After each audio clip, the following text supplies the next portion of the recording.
morning. Nothing like a Monday morning live to get everyone into it.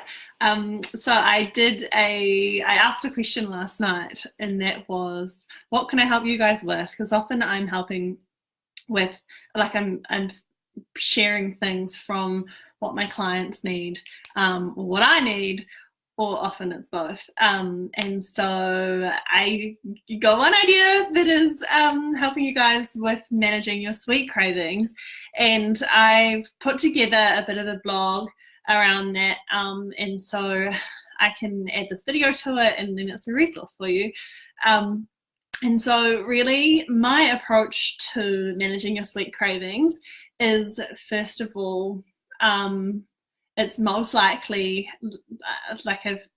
from what I know, like, it's generally in the afternoon, like straight after lunch, you feel like something sweet, and then in the evening after dinner. And I know those two times are when I've experienced the need to have something sweet.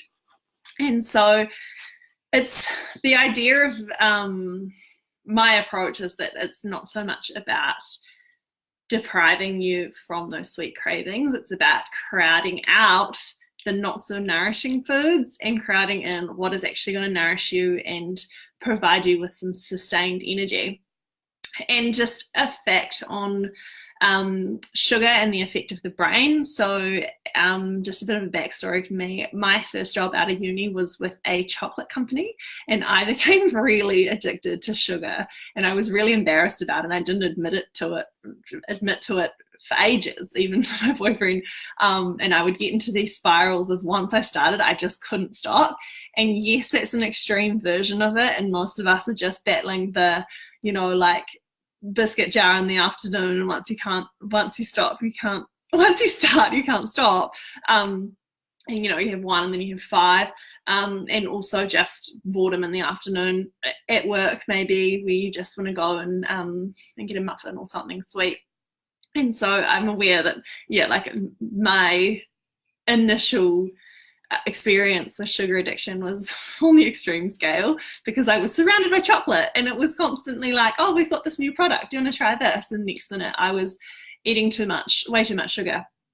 And where I was leading to with that is, I did my own research around what sugar was actually doing to me. It was making me pretty grumpy, and my energy levels were on a roller coaster. And one thing I learned that stuck with me is that sugar has this effect on the brain, or fructose specifically, has this effect on the brain that doesn't allow us to feel satiated. So it blocks the hormone pathway, like the release of the hormone that tells us when we're full.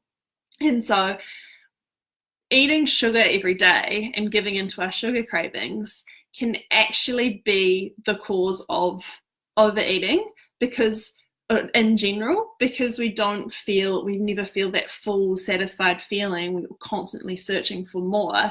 So by managing your sweet cravings, you, in turn, it may help you manage if you are overeating, if you are choosing the wrong foods for your body, that doesn't feel good, doesn't nourish you. And also, it comes down, there's been studies that show that your sugar addiction can affect your shopping addiction, because, again, it's this unsatiated sensation in your brain that just wants more and more and more. So you can see the correlation between, I digress, but in America, there's so much, the sugar consumption there, and in New Zealand, but the sugar consumption is on the rise, and also America's number one favorite hobby is shopping. So it's this constant consumption that we just want more and more and more. So by managing your sweet cravings, again, this can help you in other areas of your life and your wallet. So getting back to the idea of crowding out these less nourishing foods, or the foods that don't serve you as much, and maybe send you on a energy roller coaster, I like to look at introducing alternatives, or better things that you can reach for in the afternoon or after dinner, that help to stabilize your blood sugar so that you don't get these spikes, but also isn't depriving you. I do like to have dark chocolate. Like, I do eat sweet things, and I reach for dark chocolate rather than milk chocolate for various reasons, and I just like it more. It's dairy free. Anyway, that's something that you could consider, because it's less, there's less sugar in it, and if you like, limit it to 1 or 2 pieces, it's not bad. And then also I like to add good fats to my sweet treats. So in the afternoon I might have some banana and some tahini. I love tahini, which is sesame paste. You can also have another nut butter, some seeds, and cacao nibs, and sort of a balanced snack like that. And what I mean by balanced is you've got the sweet component, you've also got the fats, which helps to stabilize your blood sugar and helps the digestion process and lower the glycemic index as well. So it's sustained energy for longer rather than spiking your blood sugar. And with doing that too, it's not going to lead to wanting more and more sweet things. It's kind of like, it's got its pair. It's given you your energy, sustained energy throughout the afternoon. Nuts are really good for that too. And reaching for, already having some savory snacks is another a good hack, really, instead of just always having the sweet thing. So being mindful of your snacks, bring snacks to work and be excited about your snacks. So even if you make some bliss balls in the weekend, great thing about bliss balls is if they've got the nuts and the good fats in there as well, with or without dates. Like, there are heaps of good recipes. I have a lemony balls recipe on my website, which I can link, that is less sweet. It's more lemon citrusy, and that can also it's a yummy treat for the afternoon. So be prepared, have snacks, rather than just having that crash and then just searching for the closest thing that's going to pick that energy level back up. And the same with drinks. If you feel hungry or you feel like you're having a craving, grab some water first, because chances are you're actually primarily dehydrated, so you need to just have some water first. Wait 20 minutes and see if the craving's still there. And another idea is drinking tea throughout the day. I love licorice root tea. It doesn't taste like licorice, like it doesn't have that aniseed flavor. It has quite a sweet flavor that satisfies that sweet craving for me often. And I know, I recommend this to clients and they love it too. So grab some licorice root tea or another sweet tasting tea. Coffee is not going to be helping your sweet cravings, because it's got you on this roller coaster. So once you dip down, like your energy levels dip, then you're going to be looking for the closest thing that's going to give you energy, which is sugar, because that will spike it quickly. And then there's sleep and relaxation. So we know that when we are tired, and again, the hormone thing, where our ability to manage our hunger, or we feel more hungry when we're tired.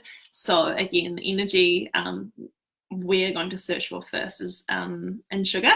It just kind of goes there, like, okay, I need sugar to lift me back up. So looking at your sleep quality, what time you're going to bed at night, how much sleep you're getting, that is a really important one. And I said relaxation as well.